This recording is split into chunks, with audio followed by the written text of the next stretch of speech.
ዳናል የሚል እምነት አለ። መልካም አምላክ ነው ጌታ። እስቲ የእግዚአብሔርን ቃል አብረን እናነባለን ዛሬ። ሲንቁምና ከመጸለያችን በፊት የማካፍላችሁን ቃል አብረን እናነባለን። በዘካርያስ ትንቢት መጽሐፍ ላይ ምዕራፍ 4 ላይ የሚገኘውን ነው የምናነባው። የዘካርያስ ትንቢተ ዘካርያስ ምዕራፍ 4 ከቁጥር 4 እስከ 10 ያለውን በጌታ ስም አነባዋለሁ።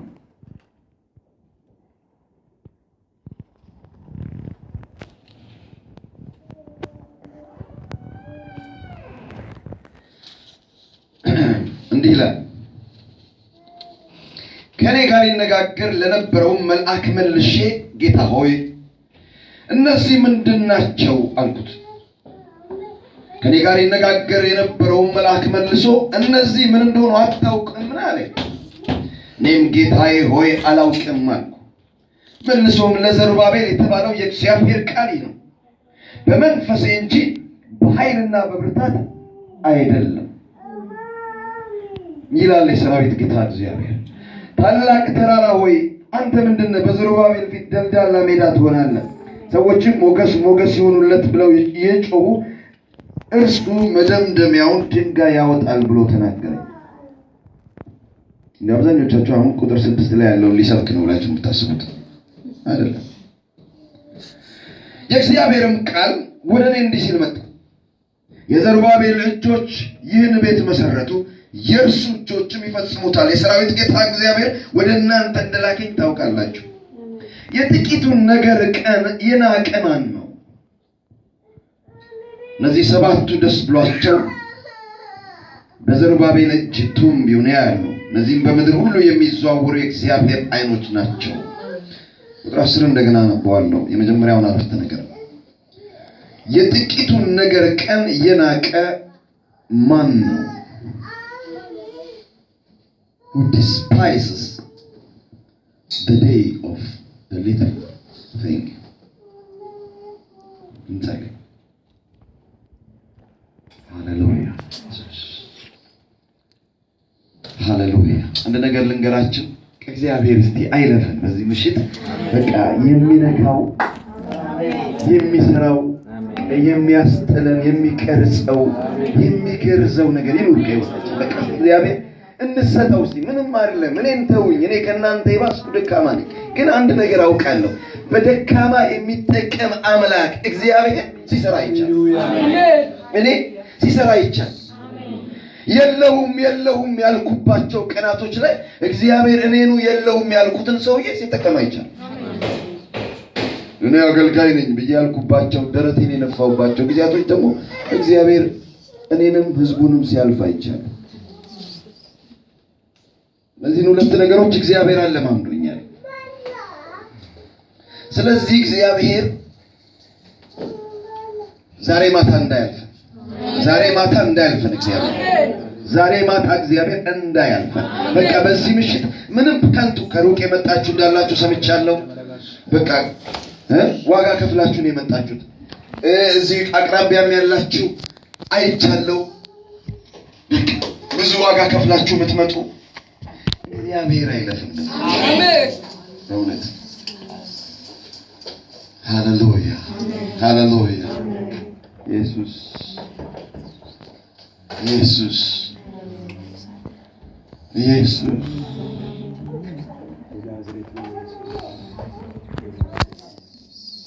ምሕረት የበዛልን ፍቅርም ይቅር ያለው ደግሞ ያየ ቸርነቱን እንደኔ ያለ ማነው? ምሕረት የበዛለት ፍቅርም ያለው ደግሞ ያየ ቸርነቱን እንደኔ ያለ ማነው? ድምፃችንን እናስተካክለው። ምሕረት የበዛለት ፍቅር ይቅር ያለው ደሙ ያየ ቸርነቱ እንደኔ ያለ ማነው? እኔማ ሞት ሲባል ያልኩ እኔማ ጠፋ ሲባል ያልኩ እኔማ ምንም እንዳላየ እኔማ እንዴት ዝም እላለሁ? እኔማ ሰላም እጆቻችሁን አንሱ። እኔማ በምድሩ እኔማ አልጠግብ አውርቼ እኔማ ምህረት አግኝቼ እኔማ ሞት ሲባል ያልኩ እኔማ ጠፋ ሲባል ያልኩ እኔማ ምንም እንዳላየ እኔማ እንዴት ዝም እላለሁ? እኔማ ስላንተ እኔማ እኔማ አልጠግብ አውርቼ እኔማ ምህረት አግኝቼ እኔማ እነሱ በታች እኔማ ድምፅህን መስማቴ እኔማ ያለው ሰው ያረገኝ እኔማ የምናል ምክንያቴ። ሃሌሉያ ኢየሱስ ሃሌሉያ ሃሌሉያ ሃሌሉያ ሃሌሉያ። በዲያኛውን መንሳት ኢየሱስ ኢየሱስ ኢየሱስ ኢየሱስ ኢየሱስ ኢየሱስ ኢየሱስ ኢየሱስ። ያን ዘመን ስታስቡት ያኔ እንዴት እንዳነሳችሁ ስታስቡት እንዴት እንደደረሰላችሁ ስታስቡት ዝም ማለት የሚገባችሁ አይደላችሁ ወገኖች። እኔ አይደለሁም። ይገባዋል ይገባዋል ይገባዋል ይገባዋል ይገባዋል። ምስጋና ይገባዋል፣ አምልኮ ይገባዋል፣ ስግደት ይገባዋል። ሃሌሉያ። እኛ ስቅልንን እሱ ሊልቅ ይገባዋል። ሃሌሉያ ሃሌሉያ ሃሌሉያ ሃሌሉያ። አባት ሆይ እናመሰግንሃለን፣ እናከብርሃለን፣ እናደንቅሃለን። አንተን የሚመስል የለም ጌታ ሆይ ስምህ ይባረክ። ሃሌሉያ ኦ ኢየሱስ በናዝሬቱ በጌታ በኢየሱስ ክርስቶስ ስም እግዚአብሔር የዘላለም አምላክ ሰማያቶች በእኛ ላይ አይከልከሉ፣ ቀላያቶች ይቀደዱ።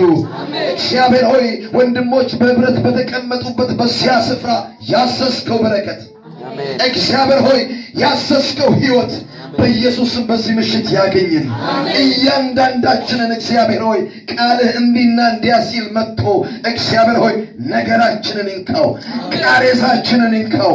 መነሳት ያለበት ይነሳ ዘንድ እግዚአብሔር ሆይ መጽናናት ያለበት ይጽናና ዘንድ እግዚአብሔር ሆይ የተሰበረ ይጠገን ዘንድ፣ የታመመ ይፈወስ ዘንድ፣ ያሰነ ይጽናና ዘንድ እግዚአብሔር ሆይ ቃልህ ወደኛ እንዲመጣ እንለምንሃለን። ሃሌሉያ። እንወድሃለን፣ እናምንሃለን። እጆቻችሁን ወደ ላይ አንሱ። ቀኝ እጆቻችሁ በቅዱሳን ቀኝ ሰይፍ አለ የእግዚአብሔር ቃል ሲናገር። አንድ ጊዜ እንገስጻለን፣ የማስተውለው ነገር ስላለ አንድ ጊዜ እንገስጻለን። ሁላችንም በዚህ ከተማ ውስጥ ኢየሱስ ክርስቶስ ጌታ እንደሆነ የማይታመን ከሃዲ መንፈስ፣ ምድሪቷን የከሃዲ ምድር ያደረገ መንፈስ እንቃወመዋለን። ይህን መንፈስ በጌታ በኢየሱስ ክርስቶስ እና በኢየሱስ ስም ምድሪቷን ልቀቅ። በኢየሱስ ስም ምድሪቷን ልቀቅ። ያንተን ተጽዕኖ ሰበርኩት በጌታ በኢየሱስ። በኢየሱስ ስም በዚህ ምሽት የጠነሰስከው ጥንስስ ደፋሁት።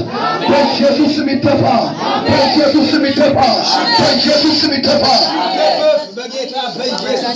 እንቃወማለን። ከኢስታንቡል ከተማ ላይ ተመታ፣ ከአየሩ ላይ ተመታ፣ ከሰው አእምሮና መንፈስ ላይ ተመታ በኢየሱስ ስም። ያንተ በኢየሱስ በኢየሱስ ስም ድገሙት፣ በኢየሱስ ስም ድገሙት፣ በኢየሱስ ስም አድርገው ድገሙት፣ በኢየሱስ ስም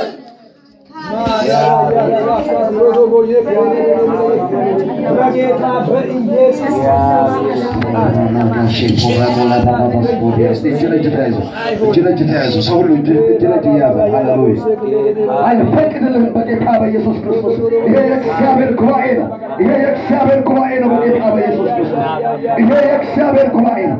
ኢየሱስ ክርስቶስ በገዛ ደሙ የዋጃትን ቤተ ክርስቲያንን አትችልም፣ የገሃነም ደጆች አይችሏትም ተብሎ ተጽፏል። በኢየሱስ ስም እቃወምሃለሁ። በኢየሱስ ስም እቃወምሃለሁ። ሰይፍ በሆነው በእግዚአብሔር ቃል እቃወምሃለሁ። እቃወምሃለሁ በቅዱስ ቃል። ሃሌሉያ። ፍጥረትን ካለመኖር ወደ መኖር ባመጣው በዚህ ቅዱስ ቃል ሃሌሉያ። ፓወርፉል በሆነው በዚህ ቃል ሃሌሉያ። በኢየሱስ ስም ረግጠሃለሁ። በኢየሱስ ስም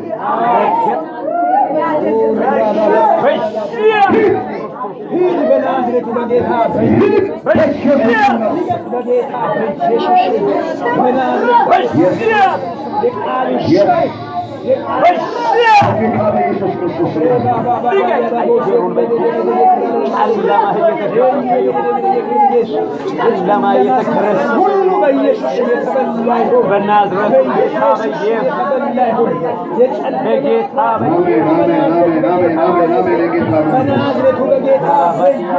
የጌታ መንፈስ ሆይ ላንተን ፈቅደናል። አንተ ግዛ። በመካከላችን ኢየሱስን አክብረው። ቃልህን ግለጥልን።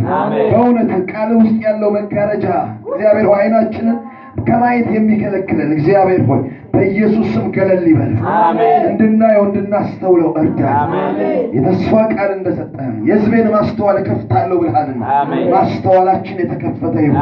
በዚያን ጊዜ ያስተውሉ ዘንድ አይምሯቸውን ከፈተላቸው ተብሎ እንደተጻፈ በኢየሱስ ስም አይምሯችን ይከፈት።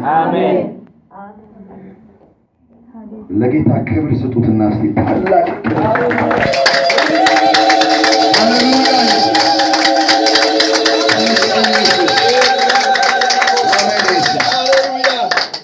እግዚአብሔር ይባርካችሁ። ሃሌሉያ።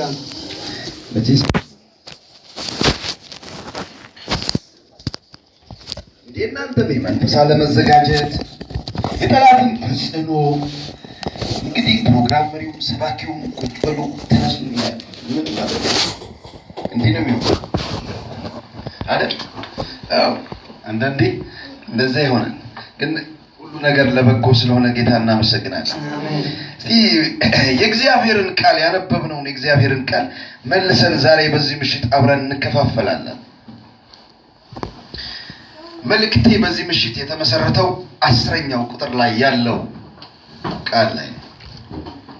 የጥቂቱን ነገር ቀን የናቀ ማን ነው? በቃ የመልእክቴ ርዕስ እሱ ነው። Who despises the day of the little thing? ማን ነው እሱ? ትንቢቱን ያመጣልን የእግዚአብሔር ባሪያ ዘካርያስ ተብሎ የሚጠራ ነብይ ነው። ታውቃላችሁ ቴዎሎጂያንስ የነቢያትን ነገር በሁለት ከፍለዋል። ታላላቅ ነቢያትና ታናናሽ ነቢያት ብለው ሜጀር ፕሮፌትስ and ማይነር ፕሮፌትስ ብለው ከፍለዋቸዋል። ሜጀር እና ማይነር የተባሉት በዚህ ዘመን እንዳለው ነገር አለ። አደራ ወደ ነቢያት እንዳትሄዱ። በዚህ ዘመን ወዳለው ሜጀር ምናምን እሱ አይደለም። እሱ ማን ሜጀር እንደሆነ እኔ ለጌታ ትቻለሁ። እኔ ከሰው ጋር ከአገልጋይ ጋር ጥል የለኝም ብያቸዋለሁ ትናንት አይደለም? አዎ አንዳንዱ ቃል ስለሚያስፈራ ነው። በቃ በእውነት ሰው ልክ እንደ ወታደር ቤት ከ50 አለቃ ወደ 100 አለቃ ከ100 አለቃ ምናምን እያደገ ያለበት ዘመን ነው በእግዚአብሔር ቤት። እኔ አይገባኝ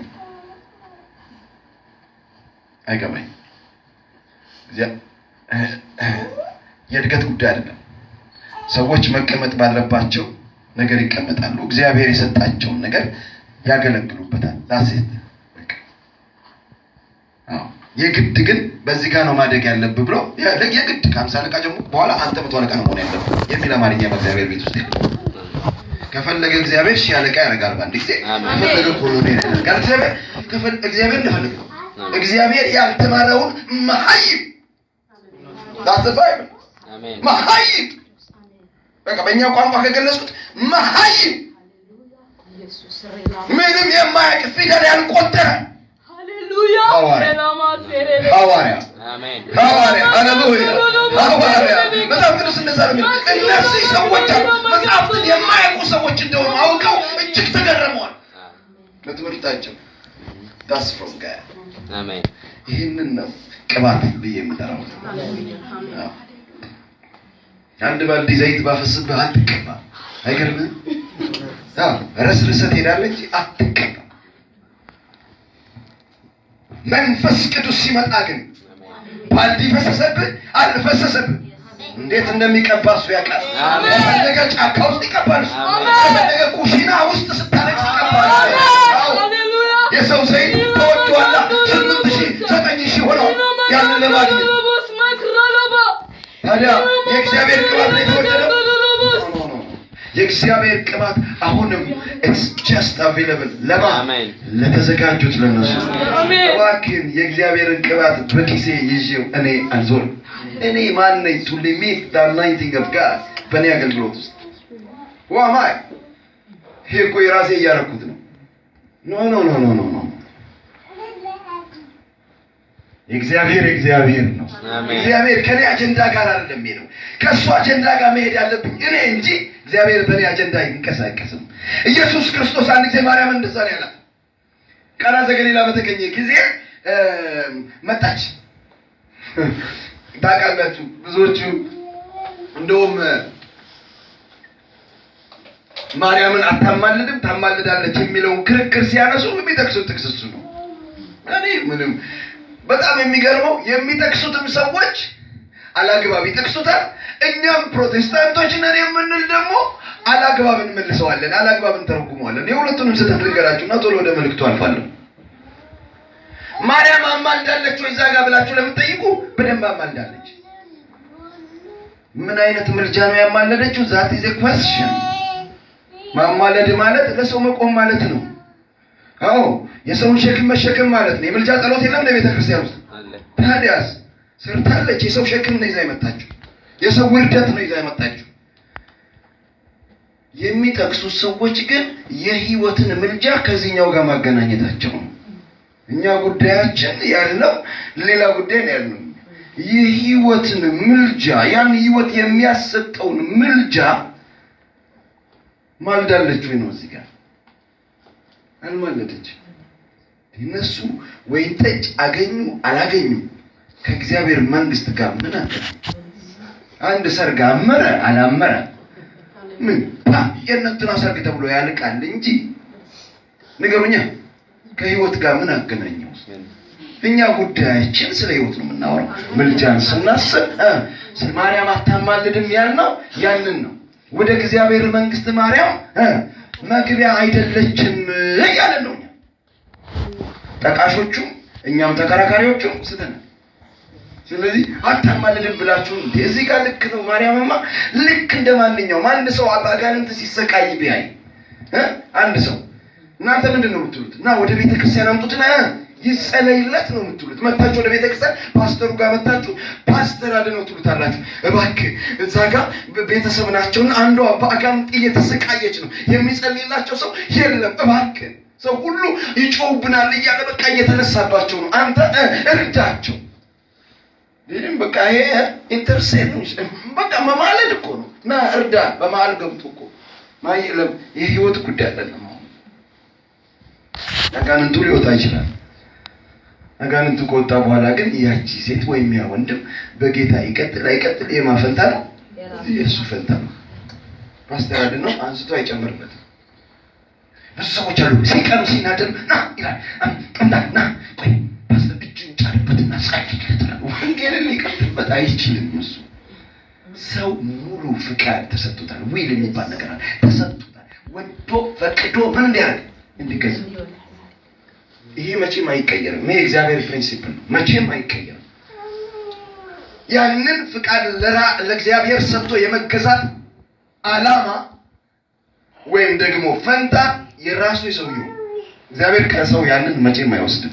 ለዚህ ነው አንዳንድ አጋንንት ብዙ ጊዜ የማይወጣው ነው። ለምን? አጋንንቱ ያለበት ሰው ለሁለት ፍቃድ መገዛት ይፈልጋል። በአንድ በኩል መንፈሱን ይፈራዋል፣ በአንድ በኩል ደግሞ ወንጌሉን ይፈልጋል። ጸልዩልኝ ይላል። ልክ ልትጸልዩለት ስትጀምሩ ደግሞ መንፈሱን ይፈራል፣ ይገለኛል። አይወጣም ያጋንንት። በቅርብ ጊዜ ያስቸገራቸው አጋንንት ነበርና ከደቡብ ኮሪያ ደወሉልኝ። ማቃቸው ወገኖች ናቸውና እነሱ ቤት ነው የጮኸው። እና ደወሉልኝና አጋንንቱ አልወጣለን አሉኝ። በሉ ስፒከሩን አጠገቡ አልኩና በስልክ አጋንንቱን አስወጣሁኝ። በኋላ ሳጣራ ለምንድን ነው የተቸገሩት የሚለውን ነገር ሳጣራ የእግዚአብሔር ቃል ጉዳይ ነው። አጋንንቱ ይወጣል፣ ከወጣ በኋላ ወዲያው ቶሎ ይመለሳል። ለምን? ያቺ አጋንንት ያለባት ሴት እህታችን ሁሉ ጊዜ ትፈራለች፣ ሰይጣን መንፈሱን ትፈራለች። መንፈሱን ስለምትፈራ የእግዚአብሔር ቃል ውስጧ ስለሌለ ተመልሶ ይገባል መንፈሱ። የእግዚአብሔር ቃል ካለ ግን ምንም እንደዛ አይነት ነገር የለም። እንግዲህ እዚህ ጋር ወደ ታላላቅና ታናናሽ ነቢያቶች ጉዳይ እየተናገርኩ ነው ወደዚህ የገባሁት። ታላላቅና ታናናሽ የተባሉበት ምክንያት ባመጡት የትንቢት ብዛት፣ ባመጡት መልእክት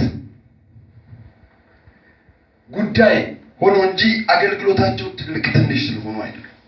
እነሱ በጣም ትልቅ ይሄኛው በጣም ትንሽ አይደለም። መጽሐፍ ቅዱስን ስትመለከቱ በጣም ጥቂት ነገር ብቻ ያስተላልፉ ነቢያቶች አሉ። ትንሽ ነው። አንዳንዶቹ 2 ምዕራፍ 1 ምዕራፍ የተጻፈላቸው፣ አንዳንዶቹ ደግሞ እንደነ ኢሳይያስ ያሉ እንግዲህ 60 ቤት ገብተዋል እና ታሪኩ ብዙ ነው።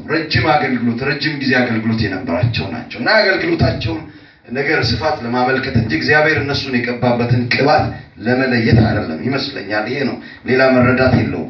እና ታናናሽ ነቢያቶች ተብለው ከሚጠሩት ከ12ቱ መካከል ነው ዘካርያስ። እና ዘካርያስ የተባለው ነብይ ባቢሎን ታውቃላችሁ 70 ዓመት ነው የቆዩት የእስራኤል ህዝቦች። እና በባቢሎን ምርኮ ዘመን የተወለደ ያደገ የተቀባ እዛው እግዚአብሔር የለየው ሰው እና አገልግሎቱን ስትመለከቱት እግዚአብሔር እሱን የተጠቀመበት አገልግሎት የሁለተኛው ቤተ መቅደስ ስራ ጉዳይ።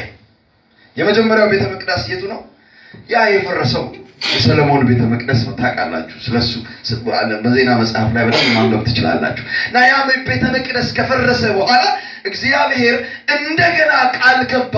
የተስፋን ቃል የሰጠው በኤርሚያስ ነበር። እግዚአብሔር እንደሚጎበኛቸው እግዚአብሔር ተናግሮ ነበርና እንደተናገረው እግዚአብሔር ህዝቡን መጎብኘት ጀመረ፣ ልባቸውን መቀስቀስ ጀመረ። እና ከምርኮ በኋላ እነሱ ሲያስቡ ቤተ መቅደሱን ለመስራት ሲያስቡት ታቤላውን እኛም እንኳን አንዳንድ ጊዜ ሞቅ ሲለን እንላለን፣ ክርስትና ድሮ ቀረ እንላለን። ይሄ እኮ ይገርመኛል። አንዳንድ ጊዜ ክርስትና ድሮ ቀረ። እንዴት ነው ድሮ የሚቀረው? እኛው ያስቀረነው ነው እንጂ እንዴት ይቀራል? ወንጌል ዛሬም ብርቱ ነው።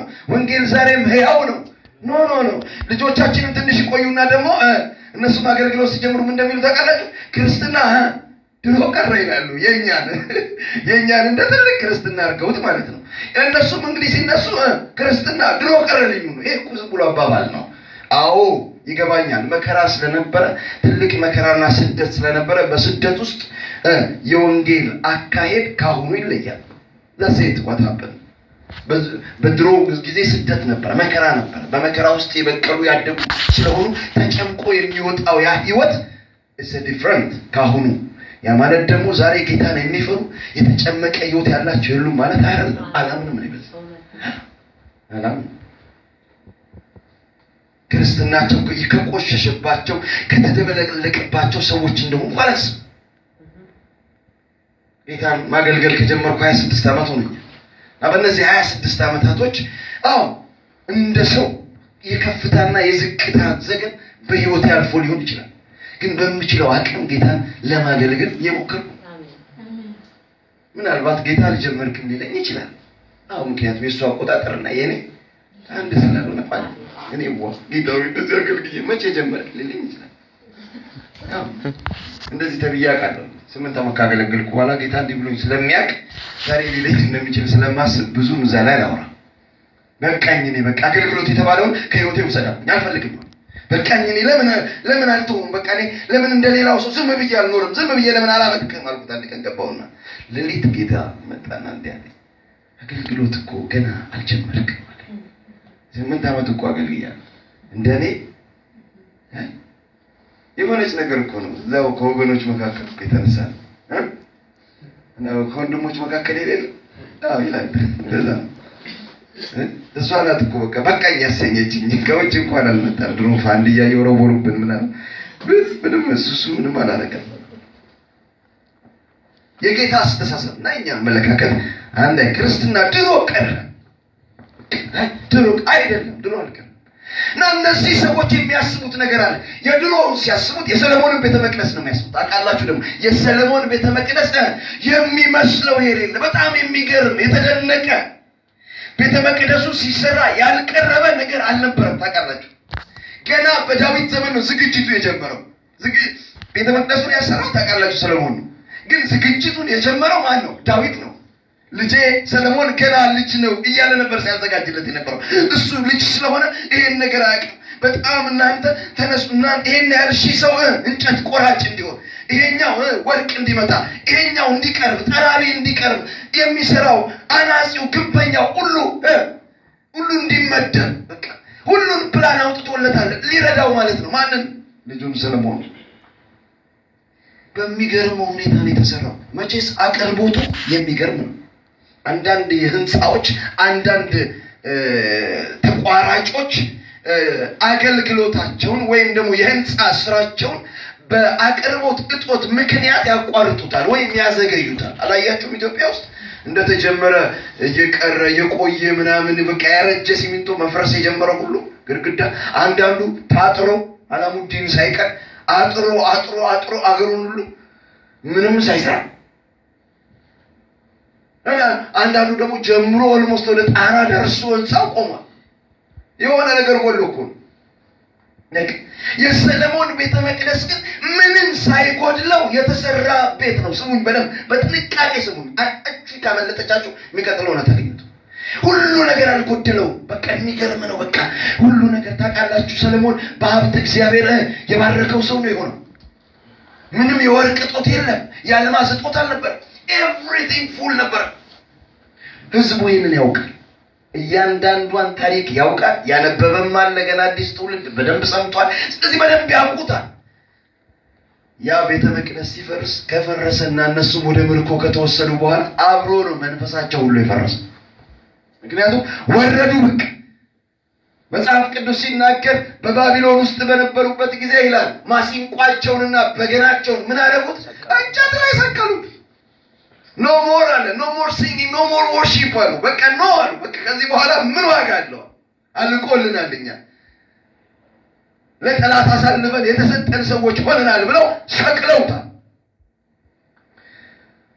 በቃ ነው አንዘምርም፣ በባዕድ ምድር የእግዚአብሔርን ያንን ቅዱስ መዝሙር አንዘምርም፣ ሌላ ስህተት አንሰራም ብለው ትተውታል።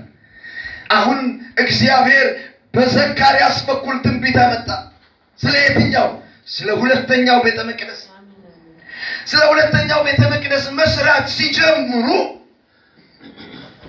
የሆነ ነገር ሲገጥማቸው ይቆማሉ። ነገር የሆነ እንደ ተቋራጭ በቃ እና መሄድ ያቅታቸውና ይቆማሉ። ትንሽ ደግሞ እግዚአብሔር እንደገና ትንቢት ያመጣና አሁንም ይገፋቸዋል። አሁንም ደግሞ መስራት ይቀጥሉ።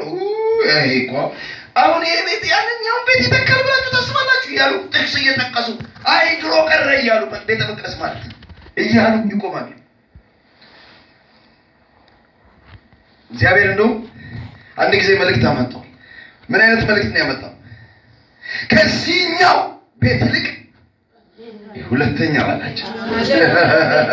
ሃሌሉያ! እነሱ ድሮ ቀረ ነው የሚሉት። ከሱኛው ይልቅ አለ ይሄ ሊመጣ ያለው ቤት የእሱ ክብር ምን ይሆናል? ይበልጣል። ሃሌሉያ! በደንብ ስሙ። አሁን አንድ ነገር አመጣ ትንቢቱ። ምን አላቸው? ቁጥር 6 ላይ መልሶም ለዘሩባቤል የተባለ እግዚአብሔር ቃል ይህ ነው፣ በመንፈስ እንጂ በኃይልና በብርታት አይደለም። ኃይልና ብርታት በቂ አቅርቦት ሁሉ ነገር። ምክንያቱም የሰው ጉልበት ኤቭሪቲንግ ምን ነበረ በሰለሞን ዘመን። ከሚታየው የመንፈስ ነገር ይልቅ የሚታየው የስጋ ነገር ይበልጥ ነበር በሰለሞን ዘመን። አሁን ግን አይደለም። ጌታ ምን አላቸው? ጉዳዩ በሚታየው በዛ በስጋው ጉዳይ አይደለም ማለት በመኔ ነው አላቸው? በመንፈሴ ነው አላቸው። ሃሌሉያ! ነገራቸውን አዞረው። መስወር ወዳለበት መጠጋት ወዳለበት ነገር ነው ያስጠጋው። አሁን ወደ ዋናው ነገር ላምጣችሁ። ወረድ ብሎ ምንድነው ያላቸው? የዘሩባቤል እጆች ይህን ቤት መሰረቱ፣ የእርሱ እጆች ይፈጽሙታል። የሰራዊት ጌታ እግዚአብሔር ወደ እናንተ እንደላከኝ ታውቃላችኋልና። የጥቂቱን ነገር ቀን የናቀ ሰው ማን ነው አለ? who despises ማን ነው? ገሸሽ ያደረገው የናቀው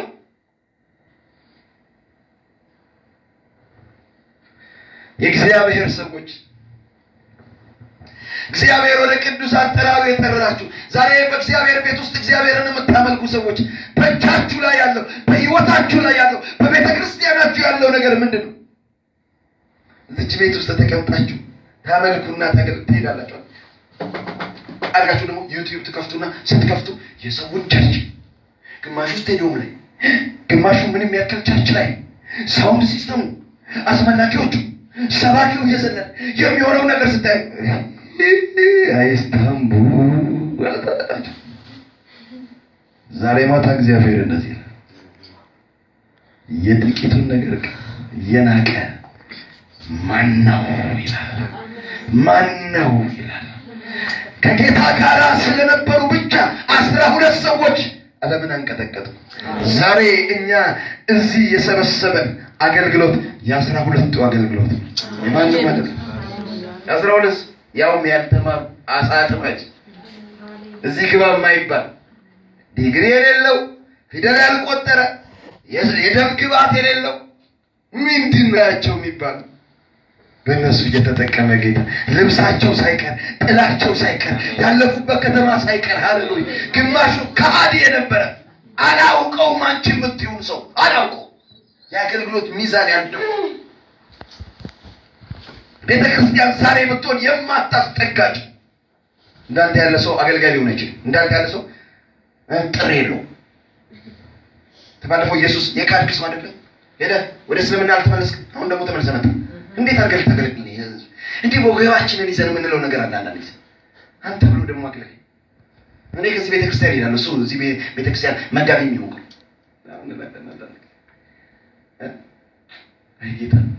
ጌታ ደግሞ ይገርማል እኮ አሳዳጅ በድንጋይ ሰው ሲወግር የነበረውን አምጥቶ ቁጭ እዛ ቤተ መቅደስ ውስጥ እኮ ስንት ዓመት የኖረ ሰው እያለ ስንት ዓመት እኮ የኖረ ሰው አለ። ስንት ዓመት ጳውሎስ እኮ አሳዳጅ እንደው ለማገልገል አይደለም ወደ ጉባኤ ሲመጣ ሰው ሁሉ መጣ። ምን ያደርገው ነው? ምን ያደርገው? ስራውን ይሰራ ነው። ዝም በል ዝም በል። ግማሹ አሁን ካሁን ጋማይና ላይ ሲል እኮ እንደዛው ተሳቆ መጥቶ እንደገና ሄደ። ቀን በርናባስ ይለፋሉ፣ እነ እስጢፋኖስ ይለፋሉ እኮ ኖ እሱ እናንተ እንደምታስቡታል በእውነት ተለውጧል፣ እንደናንተ እንደምታስቡታል እያሉ ያስረዳሉ። ለማምለክ እንኳን ጳውሎስ በመከራ ነበር አይደለም ለማገልገል በመከራ መጣ። ኢየሱስ አሜን ሃሌሉያ መጣ። በቃ መጣ አብሮነቱን ሃሌሉያ ታናሹን ሃሌሉያ ኢየሱስ ባይኖረኝ ማን እዚህ ግባ ይለኛል? ማን ከቁም ነገር ሲቆጣ ቢሳስበው እኮ ያሳድገኛል። ጌታዬ ባይኖረኝ ከጫካ የወጣው ምንም እንደው ከሚረባ ቦታ ያልወጣው እዚህ ግባ ማልባል ይህም ከታዋቂ ቤት ያልተገኘው ማን ቦታ ይሰኛል? ማን ሃሌሉያ ኢየሱስ ሲመጣ ታሪክ ይለወጣል። ኢየሱስ ታሪክ ይቀየራል። ሃሌሉያ የተናቀው ነገር ይከብራል። ሃሌሉያ እግዚአብሔር አንቺ በናቅሽው ነገር አንቺ የለም በምትዩ እኔ አልችልም በምትዩ እኔ ጋር ምንም የለም በምትዩ ነገር እግዚአብሔር ያልፋል በጥሩ ሃሌሉያ ኡዲስ ፓይስ ሰተይ ማን ነው? አንድ ጊዜ ሆሳና ሄድኩኝ። ለመጀመሪያ ጊዜ ነው ለማገልገል ሄድኩት። ለራሴ ቀኝ ግራው ዞሮብኝ ድሬዳዋ እና ሐረር አካባቢ አገልግሎት ላይ ቆይቼ ነው የመጣሁት። ፍራንኮ የሚባል ሆቴል ነበር ናዝሬት። ስንቶቻችሁ ታውቃላችሁ? እዛ ነበር የተኛሁት። በሰጡኝ የትራንስፖርት ገንዘብ እዛው ተኛሁ። ጥሎብኝ ደግሞ እኔ ደህና ነገር ወዳለሁ። ኖረኝ አልኖረኝ እኔ ጉዳይ አለ። በቃ ሲኖረኝ ደህና ነገር ሽሮ አልበላም ብሎ ጥብስ ነው ማለት ክትፎ ነው በቃ ሳይኖረኝ ደግሞ ይለኝ እዛ ድሬ ያለው ጠዋት ለማገልገል ልሄድ ነው። ወዴት ነው የምሄደው? ወደ ሆሳና ነው። አጉል ሰዓት አልተነሳው መሰላችሁ እንትኑ ዞሮብኝ የእንቅልፍ እንትኔ ተዛባና በቃ ወደ ከሌሊቱ እኮ ወደ 2 ሰዓት ምናምን ላይ በኢትዮጵያ አቆጣጠር 8 ሰዓት ከሌሊቱ ነው የተነሳሁት። እንትኑ ለመያዝ እኮ አውቶቡሱን ለመያዝ ብዬ ነው። የት ነው የምትሄደው አለኝ ዘበኛው ፍራንኮ ዘበኛው ማለት ነው። አይ ልሄድ ነው ወደ ውሳና ልሄድ ነው ምናምን። ትናንት ማታ ትንሽ ወሳስደው ነበር እንዴ ያለኝ። አሪያኔ ያልጠጣም እኔ ጴንጤ ነኝ ያለው። ታዲያ አሁን ዘራፊዎች ይዘርፉ አሁን ከዚህ ጮህ ብትወጣ ኖሮ ዛሬ አልቆልኝ ነበር። በጣም መጥፎ ልጆች ናቸው እዚህ አካባቢ ያሉት። ደብድበው ነው ያለው። አሁን በልተመለስ እኔ ቀሰቅሳለሁ ተኛ ሰዓቱ ገና ነው። ስንት ሰዓት ነው መሄድ የምትፈልገው? በዚህ ሰዓት አለ። በኋላ እሱ ነው መጥቶ የቀሰቀሰኝ እና ላይ ዞሩ እንትን የተዛብጡ መጣሁኛ ወደ ውሳኔ ስመጣ እዛ ስደርስ የሚቀበለኝ ሰው አያውቀኝም አይቶኝም አያውቅም እና ዞር ብዬ ሳይ የሚቀበለኝ ሰው የለም። ማን ነው የሚቀበለኝ ብዬ ለራሴ ያስቡት ደክሞኛል ምግብ ሳልበላ ነው ቆይቻለሁ። ያኔ ደግሞ በቀኝ በኩል የሚነዳ መሪ ነበር።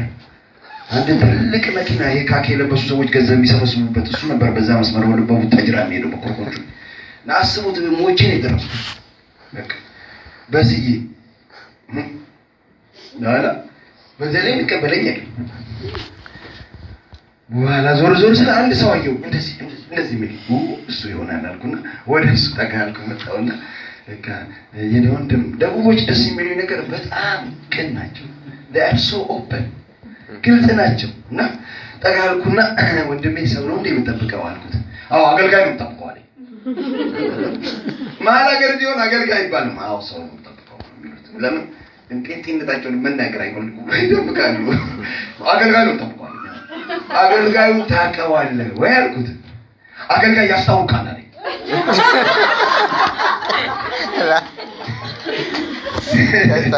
አንቺ የለሽበትም እኮ እያለኝ ነው። ተገባችሁ እንዴ? እናንተ አይነት አገልጋይ አይቻላቅም።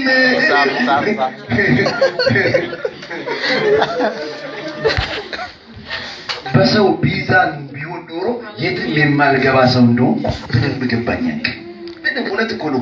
ከረባቱ ነው እንጂ የሚወዛወዘው መድረክ ላይ ራሱ የለውም። እኔም ራሴ እኮ እውነት የለውም። ድምጼና ከረባቱ ነው ያለው። እና በጣም ቀጭን ነበርኩ የመጨረሻ የለውም። በቃ ሲያየኝ ምንም አገልጋይ እኮ አልመስልም። በቃ እውነቱን እኮ ነው ውስጤ ያለው ነበረ። ሃሌሉያ ኢየሱስ አሜን። በአንድ በኩል እንባም ተናነቀኝ፣ በአንድ በኩል ደግሞ ማንነቴን ነገረኝ እና በጣም ገባኝ። በቃ ምንም እንዳልሆንኩ በቃ ምንም እንዳልሆንኩ እስቲ ምንም አይደለሁም በሉ። ሰው እስኪ ነግራችሁ አጣጣም ከመለካችሁ ይነግራችኋል። ሰው ችግር የለም ግን እኔ መሳይ ነግራችሁ አሁን ነው እንነጋገር። ምንም አይደላችሁ እስቲ ምንም አይደለሁም በሉ። ምንም አይደለሽም አይደለም ያለ ኢየሱስ ምንም አይደለም። ስትቆም ስትጸልይ ኢየሱስን ማሰብ ካልቻልክ ቆይ ኢየሱስ ካለ ግን በፍጹም አንድ ነገር ነግራችኋል። የጥቂቱን ነገር ቀናናቅ ያ በቃ ምንም የለም ብለ ከዛ ጋር ይወዳል። የኔ አገልግሎት የኔ ዝማሬ የኔ ቤተክርስቲያን የኔ ነገር እኔ የማደርገው ነገር ከዛ ጋር አይገናኝ አትበል። ካንተ ጋር ያለው ሃሌሉያ ሃሌሉያ ሃሌሉያ ሃሌሉያ ይችላል እግዚአብሔር። ተቃላችሁ ከዛ አገልጋይ ጋር እንደተቆራረፍን ነው ይዞኝ ሄደው እንደተቆራረፍ እሱ ቀርቶ ነው አረብ ሰው ይላከው አለኝ። እውነቱን ንገረኛል ያምናዘኛል እኮ ዘው ነው ባልበላ እንጀቴ እኮ ሌላ እሱ ቀርቶ ነው አለ ሌላ ሰው ይላከው። በቃ እንደዛ ደግሞ ያደርጋሉ። አንደዚህ አንዳንድ አገልጋዮች ደግሞ እግዚአብሔር ይቅር ይበላቸውና ሌላ ሰው ይልካሉ።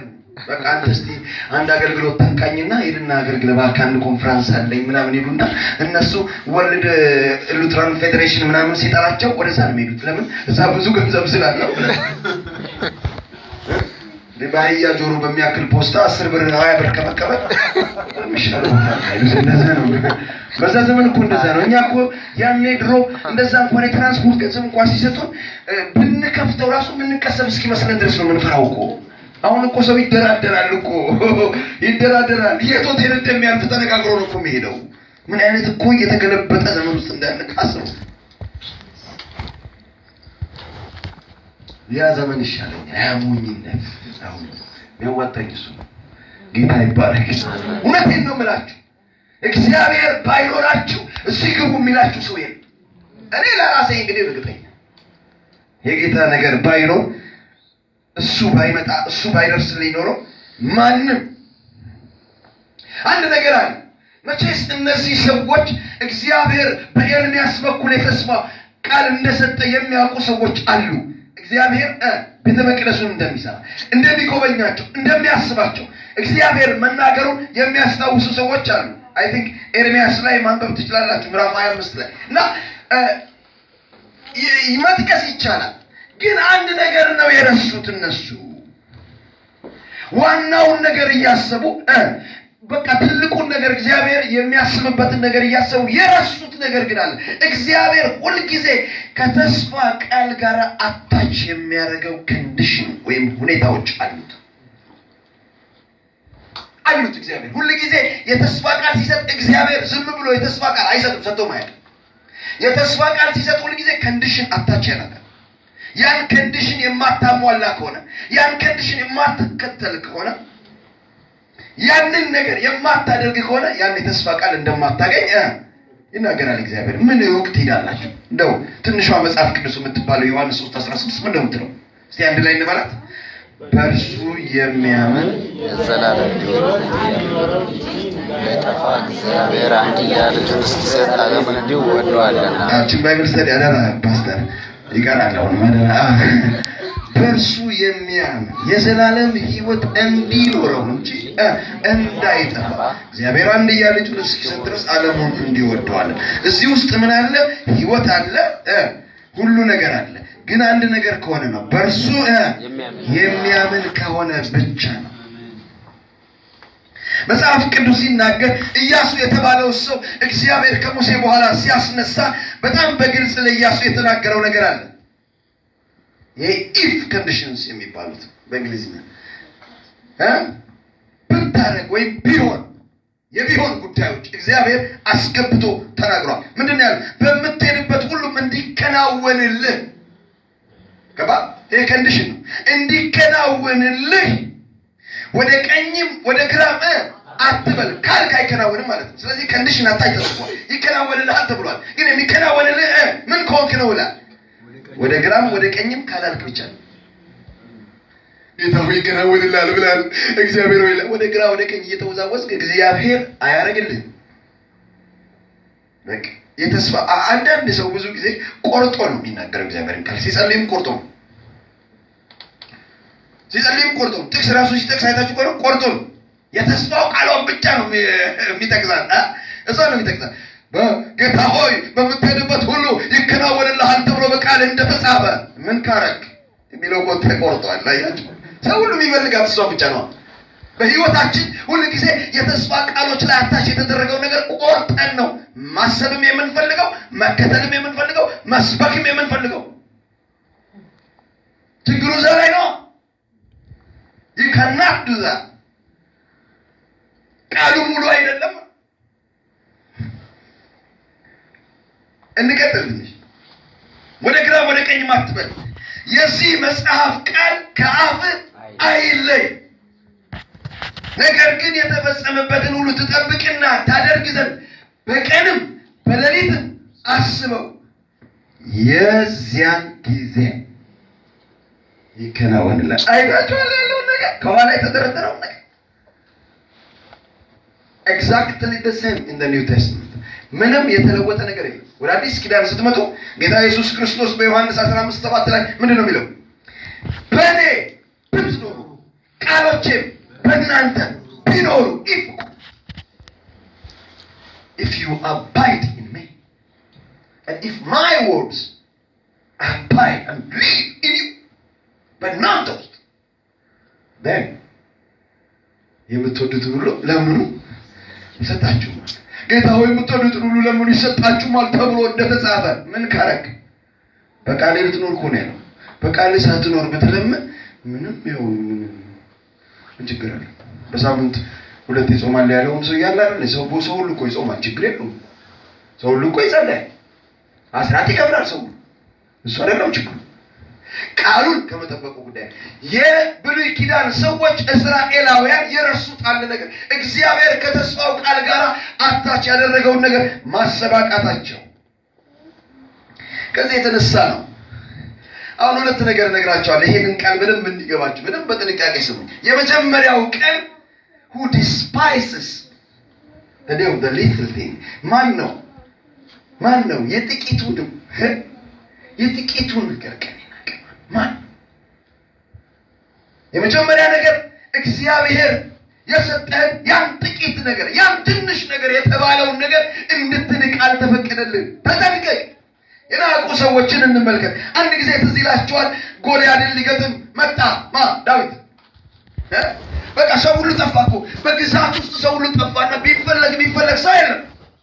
ሰው ሁሉ የሚያወራው ጎልያድን ማን ይገጥመዋል? እቺን ወሬ አንዱ የሚቀበልና ጎልያድን ማን ይገጥመዋል? ታውቃለህ ንጉሱ ምን አለ? ጎልያድን የሚገጥመው ከተገኘ እንዲህ ይደረግለታል ብሏል ንጉሱ ይላል። ሁሉን ነገር ያውቃሉ፣ ሸምድደውታል፣ ይናገራል። የሚናገር እንጂ እኔ ገጥመዋለሁ የሚል አልነበረም።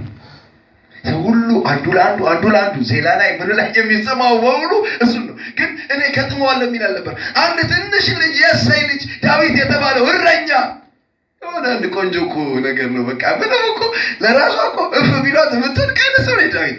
መጣ የበጎች እረኛ እኮ መጣ እኔ ገጥመዋለሁ። የመጀመሪያ ነገር የገዛ ወንድሙ ምን እንዳልተቀበለ የልብ ድሮም አውቀዋለሁ ከአቅምሽ በላይ ነው የምትጠላው። እንደዛ አባባል እኮ እንደዛ ነገሩ የአቅም ጉዳይ አይደለም። ዘይቱ ከፈሰሰበት ቀን ጀምሮ ሰውየው የሚያስበው ሌላ ነው። ሃሌሉያ አሜን። ጉዳይ አለ፣ ውስጡ አለ፣ ጥሪ አለ፣ ድምፅ አለ። የእግዚአብሔር ሐሳብ ውስጡ ገብቷል በታናሽነቱ። ለዚህ ነው እግዚአብሔር ሰው ሲገባበት ሰው ትንሽ አያስብም። ሰው ጌታ ሲገባበት የሚያስበው ትልቅ ነው። ለምን? የገባበት ጌታ ትልቅ ነው። ስለዚህ የያዘው ጌታ፣ የጨበጠው ጌታ፣ የታመነው ጌታ ትልቅ ስለሆነ ሰው ትልቅ ነው የሚያስበው። ጌታ ከሌለ ነው ትንሽ የምታስበው። ለምን? በዚህ ስለምታስበው። ጌታ ሲኖር ግን በመንፈስ ታስባለህ። በመንፈስ ስታስብ የመንፈስ ነገር ምንድነው? ትልቅ ነው። አንተ ተራራ በዘሩባቤል ቤተ መንደነ ደልዳላ ሜዳ። ይሄ በውስጡ ያለው ነው ያንን የሚያደርገው። ገባ? አሜን። ይሄ የገባው ሰው ብቻ ነው ሊያደርግ የሚችል። ዳዊት እንደዛ ብሎ ሲል ኦኬ ተባለ። አሁን ታሪኩን እኔ እዛ ውስጥ አልጋ ዳዊት ገጠመው። ኦኬ መጣና ሊገጥመው ወጣ አይደለ? ወደ ጎልያድ መጣ ይላል። እኔ ጉዳይ እዛ ጋር ነው። ጎልያድ አየው ሲመለከታት ዳዊት ወፍ የምታክል ሰው ነች። እንደው በቃ በሱ አይን ማለት በሱ እይታ እናንተ እኮ እሱ ላው ላይ የተደረገው ራሱ ቁሩ ምኑ በኪሎ ግራም እኮ ነው የተለካውና እዛ ላይ የተጻፈውን እንትን ርዝመቱን ምናምን ክብደቱን ስታዩት እኮ ትገርማላችሁ። ዳዊትን እሱ ላው ላይ ብታረጉት ሰውየው መንቀሳቀስ አይችልም እና ሲያያት ትንሽ ናት። ዳዊትን አንድ ነገር ብቻ ነው ያለው፣ በትር ይዘህብኝ የምትመጣ ነው። ምን አለ? እውነት እኮ ነው። በትር እኮ ነው ያዘው። ውሸት እኮ አይደለም። ዱላ እኮ ነው ያዘው። በትር ነው ያዘው። በትር ይዘህብኝ የምትመጣ እኔ ውሻ ነኝ ይላል። በእጁ ላይ ያለችውን ያችን በሰው አይን ስትታይ የነበረችውን ነገር በእጁ ላይ ያለችውን ወንጭፍማ አላያትም። ሲጀመር እሷን ዱላውን ነው ያየው። በውስጡ ግን የጎልያድን አናት የሚተረትር ነገር እግዚአብሔር አስቀምጧል። ያንን የማየት አቅም ግን አልነበረው። ያንን ግን ማየት የሚችል አይን አልነበረም ጎልያድ። መጽሐፍ ቅዱስ ሲናገር የሕዝብን ልብ የዛን ሁሉ ሕዝብ ልብ ያቀለጠ ሰውን ጭንቅላት ነው ደፍቶ በኋላ ጭንቅላቱን ቆርጦ በትር በያዘበት እጅ ይዞ የመጣ እኔ እንዴት እንደተሸከመው አላውቅም። የፍልስጤማዊውን ጭንቅላት ይዞት ነበር ይላል መጽሐፍ ቅዱስ ሲናገር። በቃ እንዴት እንደያዘው አላውቅም። ምክንያቱም ከባድ ነው ጭንቅላቱ፣ ትልቅ እኮ ሰውየው። አንድ ጭንቅላት ቀላል እኮ አይደለም። ጭንቅላቱን ይዞት ነበር። ዳዊት እኮ ትንሽ ነው። አንድ ተለቅ ያለ እንኳን ዶሮ ዛሬ የሚያስቀላል አለ። እሱ እኮ ይዟል፣ ያን ጭንቅላት ይዟል። እንዴት እንደያዘው አላውቅም። እና አቤኔር የጦር አለቃዎች እስኪደነቁ ሳኦልማ በጣም ነገረም። ሳኦል በጣም ነገረም። ምን አይነት ሰው ነህ አንተ? የእሳይ ልጅ ነኝ አላልከኝ? ምክንያቱም እሳይ አገልጋይ እንደሆነ ጦረኛ እንዳልሆነ ከየት ነው ያመጣው እኮ። ሃሌሉያ ሃሌሉያ ሃሌሉያ። ጉዳዩ ነው የናከው። ምን ይሆን ዛሬ በህይወት እግዚአብሔር ሰጥቶ ሳለ እግዚአብሔር በህይወት አስቀምጦ ሳለ እግዚአብሔር ባንተ ህይወት ውስጥ ሌላ ነገር ሊያረግ ሳለ እግዚአብሔር በህይወት ያስቀመጠው የናከው ሰው ማን ነው? አንድ ነገር ነግራችኋለሁ። ባካችሁ ጌታን ተመልከቱ። የእምነታችሁን ራስና ፈጻሚ ኢየሱስን ተመልከቱ። ታውቃላችሁ እግዚአብሔር ያሳድጋል። አሜን። እንደ ፋሚሊ እግዚአብሔር ያሳድጋችኋል። እንደ ቤተክርስቲያን እግዚአብሔር ያሳድጋችኋል። እንደ አገልጋይ እግዚአብሔር ያሳድጋችኋል። ግን ማየት የሚገባችሁ ጥቂቱን በህይወታችሁ ያኖረውን ጌታ ነው። ሃሌሉያ። ቶሎ ነግራችኋለሁ። ይሄ በጣም ሊገባችሁ ያስፈልጋል። ሙሴ ተልኮ ሲመጣ ወደ ፈርዖን ሲመጣ ይላል የእግዚአብሔር ቃል ሲናገር፣ ያው ታውቃላችሁ ወደ ፈራው ሰው እኮ ነው የመጣው። ፈርቶ ወደ ሸሸው ሰው ነው የመጣው። የመጀመሪያ ነገር ወደ ፈርዖን እንኳን ሳይመጣ በፊት እግዚአብሔር እንደዚህ ያለው ኦልሬዲ የእግዚአብሔር አብሮነት የእግዚአብሔር ፕሮሰስ ሙሴን ውጦት ነበር ከመገለጡ በኋላ። እና ሙሴ ግን ይሄን አልገባው።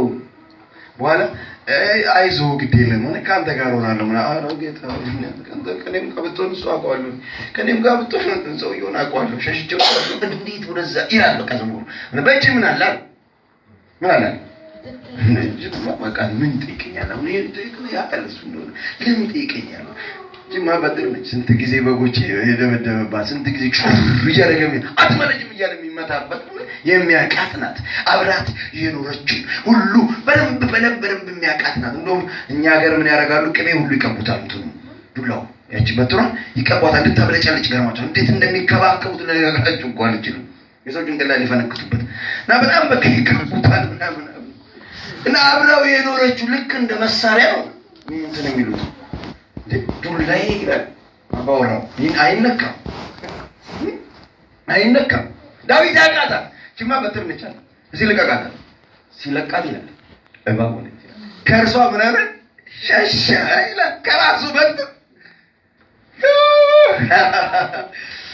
ወይ እግዚአብሔር በሕይወት ያስቀመጠውን ነገር በፊት ያቺ አንተና አካትን ነገር ቢገልጣት አንተ ከሷ ትሸሻለህ። እሱ በሕይወት ያለው ነው ይላል ማለት ሚስጥሩ ገብታችሁ። አንተ የማታየው የእግዚአብሔር ክብር በእጅህ አለ። አንተ የማታየው አንቺ የማታየው የእግዚአብሔር ክብር በእጅሽ አለ። ሃሌሉያ። አንቺ ያልገባኝ እኔ በጣም ምን ነገራችሁ ማለት እኔ ወደ ራሳችሁ ነው ልመልሳችሁ ማለት ሰው የሚኖረው እኮ ዛሬ በቴሌፎን ነው። እንትና ጸልይልኝ እስቲ በቃ እስቲ ጌታ ይባርክ እንጂ አንተ እግዚአብሔር ሰው እስቲ ጸልይልኝ እስቲ በቃ በጣም በሕይወቴ መቼስ አንተ እግዚአብሔር መንፈስ ይገልጥልሃል እስቲ ጸልይ። እኔ ሰው እንዲጸልይላችሁ አያስፈልግም አላልኩም። ምጸልይላችሁ በጣም ብዙ ሰዎች አሉ። ያ አይደለም የኔ ጉዳይ። ኑሯችሁ እሱ እንዳይሆን፣ መንፈሳዊ ሕይወት እሱ እንዳይሆን። ለአንድ ቀን እኮ ሰው አዝኖ ተሰብሮ ሰው ሊጸልይለት ይችላል። ዘላለሙን እኮ ሰው አይደለም የሚያኖረው። ተመለሱ ወደ አይምሯችሁ። የእንጀራ አባት አይደለም አባታችሁ። ለእናንተም አባት ነው፣ ለእናንተም አዳኝ ነው፣ ለእናንተም ጌታ ነው። ከእናንተ ጋር እሆናለሁ ያለው ጌታ ከእናንተ ጋር ነው። ስትንበረከክ ጌታ አለ። ብቻህን እንዳለ አይሰማ። ቀንበር ከብዶብህ ጨለማ ውስጥ ብትቀመጥ በቃ አደገኛ ነገር ከፊት ያለ ብለህ ተስፋ ባይታይ ግራ ቀኝን ብታይ የምትይዘው የምትጨብጠው ብታጣ እኔ ልንገርህ ክብር አለ ካንተ ጋር። አሜን። አልገባችሁም? ለዚህ ነው ለካ ፓስተር ብዙ ጊዜ ሲንገል የሚለው። አልገባችሁ? ቢገባችሁ ወንበር ላይ ተቀመጡ። አልገባችሁ? ወደ ራሳችሁ ነው ለመልሳችሁ የምፈልገው። እኔ ራሳችሁ ብርቱዎች እንድትሆኑ በጌታ የበረታችሁ እንድትሆኑ አይቻልም በሚለው እንችላለን እንውጣ እንደ እንጀራ ይሆኑልናል የምትሉ አይነት ሰዎች እንድትሆኑ ነው። ምክንያቱም ያላችሁበት ምድር እሱን የሚጠይቅ በስጋ ሳይሆን በመንፈስ ልታዩ የሚገባበት ምድር ውስጥ ነው ያላችሁ። የእናንተ እንደውም ከሌሎቹ ይብሳል ስታዩት በስጋ ስታዩት። ስለዚህ ወደ መንፈስ መመለሳችሁ ግድ ነው። የስጋው አያዋጥ። ቀና ስትል የምታየው መስጊድ፣ ዞር ስትል የምታየው መስጊድ፣ ስትዞር ወደ ኋላ የምታየው መስጊድ። በቃ የሚከፋ አይመስልም። ካንተ ጋር ያለው ግን ሃሌሉያ፣ ካንተ ጋር ያለው ግን ከምታየው ካለው ይበልጣል። ሃሌሉያ። አትናቅ። ካንተ ጋር የተቀመጠው በአንተ ህይወት እግዚአብሔር ያስቀመጠው በአንተ ህይወት እግዚአብሔር ያፈሰሰው ነገር የምትንቅበት ዘመን ውስጥ እንዳትገባ ተጠንቀቅ። ይሄ ብሉይ ኪዳንንም አዲስ ኪዳንንም የሞላ ነገር ነው። አንድ ነገር ልነግራችሁ ፈልጋለሁ። ትዝ ይላችኋል ጌታ ኢየሱስ ክርስቶስ ደቀ መዛሙርቱን እንዲህ አላቸው፣ የሚበሉትን ስጧቸው አለ ለህዝቡ። አንዳንድ ጊዜ ይገርማል። ጌታ እኮ የሚናገረው ምን ማለቱ ነው ያሰኛቸዋል። የሚበሉትን ስጡ። ለ5,000 ሰው የሚበሉትን ስጡ። ከዛ ያበላሉ። እንደሌላቸው ያውቃል። እሱ ግን የሚበሉትን ስጧቸው ሲል የሚበሉትን የሚሰጡት እነሱ እንደሆነ በመንፈስ አይቷል። ሃሌሉያ። ገና አገልግሎቱ ሳይጀመር በእነሱ ህይወት አልፎ ጌታ የሚበላ ለሰው እንደሚሰጥ ያውቃል። ጌታ ያን አይቶ ነው አንቺን የጠራው። በአንቺ ህይወት አልፎ የሚሰራው ነገር ጌታ ስላለው እንጂ ጌታ በአንቺ ህይወት ድራማ የመስራት ዓላማ የለውም። እግዚአብሔር ሰው አይደለም፣ ይዋሽ ዘንድ እሱ ሰው አይደለም። መጽሐፍ ቅዱስ እንደዛ ነው የሚለው። ስጧቸው የሚበላውን ነገር አላቸው። አረ ጌታ ሆይ ያለነው ሳንቲም በጣም ትንሽ ነው። ፕላስ ደግሞ በመሃላችን ያለው ትንሽ አንድ የሆነ ልጅ አለ። የሆነ ምግብ እኛ ሀገር ማትፓክ ይባላል በኖርዌጅን። ምን ማለት ነው? ምግብ ፓክ የተደረገበት ቦክስ ማለት ነው። እና እዛ እንግዲህ ምን አለ ይርበዋል ተብሎ ወላጆቹ ሳይሆን ይቀራል ፓክ ያደረጉለት እና ትንሽ እንጀራና አሳዛ ውስጥ ነበረች እና እሷ ነበረች። እሱ ያዛ አንድ ተነሱ ምንድነው የሚደረገው? እሱ አንድ ራበኝ ለሚለው እንኳን አንዱ ቢወረወር ላፍስ ነው የሚያረጋት። ለ5,000 ሰው ከየት ይመጣል? ጌታ እንደዚህ ያለ እስቲ አውጡት። bring it what you have። እባካችሁ ያለውን ነገር አትናቁት። ባለው ነገር ማለፍ የሚችለውን ጌታ እያሰባችሁ ወደሱ ቅረቡ። በቃ አትናቁት። ይሄ በእጃችሁ በህይወታችሁ ያለውን የመናቅ ዘመን ይብቃ። ዛሬ ማታ ይሄንን ነው ጌታ የሚፈልገው በህይወታችሁ። አትናቅ ያለውን ነገር፣ የጠበበው የትንሹን ነገር። ይሄ ጎረቤትን እያየ ባሻገር ማዶውን እያየ ህይወትን የራስን ነገር አትናቅ። ሌሎቹን ማዶ ያደረሰ ጌታ ነው ካንተ ጋር ያለው። ፊተኞች ኋለኞች ፊተኞች ይሆናሉ ተብሎ ተጽፏል። ምን እንደሚሆን በህይወት ምን ታውቃለህ? እግዚአብሔር ያስቀምጣል። መጽሐፍ ቅዱስ ሲናገር ባረከውና በቃ አባት ሆይ አመሰግንሃለሁ አለውና ባረከውና እንካችሁ ስጧቸው፣ በተርታ አስቀምጧቸው፣ ስጧቸዋል። ተቀበሉ። ሲቀበሉ የነበረው ለሴም ነበር። ሲያዩት ለሴም ቲንግ ቦክሱ ምንም አልበዛም፣ ምንም አለ ተቀበልኩ። nothing happened። እኔ ልንገራችሁ፣ unless you take the steps እርምጃው እስካልወሰድክ ድረስ ለውጥ አይኖርም። you will live with it። take the steps by faith። በእምነት ተራመድ። ያኔ ነገር ይለወጣል። እጅ ላይ የምታውቀው ያለው ያ በደንብ ልታስረዳው የምትችለው እንዴ አራት ብለህ ልትለው የምትችለው ነገር ሲለወጥ አሜን። ዳቶዚት ወደ ራባቸው ወደ ተረደሩ ሰዎች መጡ። ሄጊታሉ ሰውየው ብድግ አድርጎ ላፍ ሲያደርግ መልቲፕሊኬሽን ኦልሬዲ ቀጥሏል። ለምን? they take the steps። ሂዱና ስጧቸው ያለውን የጌታን ቃል ሰምተው ወጥተዋል። አባዬ ይችላል። እግዚአብሔር ይችላል። ጥቂቷን ነገር አትናቅ። ተነስ እግዚአብሔርን ለማገልገል ተነስ። ባለ ነገር ለማገልገል ተነስ። ልታገለግል ተነስ። ምንም ችግር የለም። ተነስ። እግዚአብሔር ይችላል። ያለህን ነገር ይዘህ ውጣ። ችግር የለም። በትዕቢት አትንቀሳቀስ። ያለህን ነገር ይዘህ ጌታን ተማምነህ ውጣ። ጌታ የሚቆመው በሱ ተማምነ መራመድ ስታቆም ነው። ከአንተ ጋር አይወጣም። አንድ ጊዜ አርሲ ሮቤ የሚባል ሀገር